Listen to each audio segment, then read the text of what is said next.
नीता, फार अपराधासारखं वाटतंय का?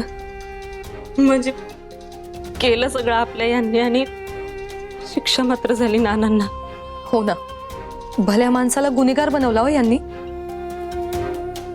आणि त्यात त्यांची पोरगी बी यंदा 12वीच्या वर्षाला आहे. निष्पाप बिचारी.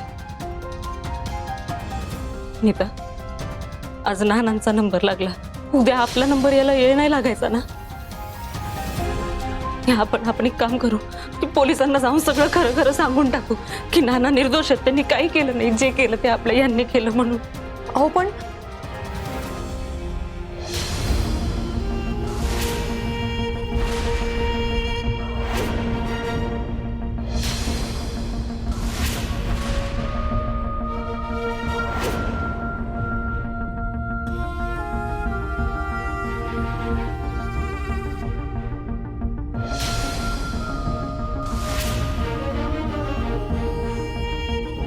काय झालं वहिनी? तुम्ही दोघी एवढा का घाबरलाय? चहा झाला का?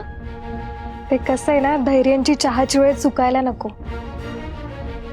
हो झालंय.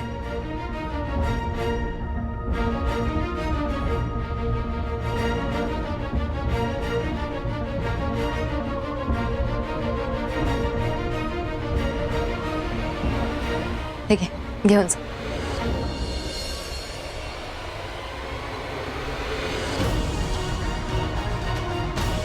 थँक्यू.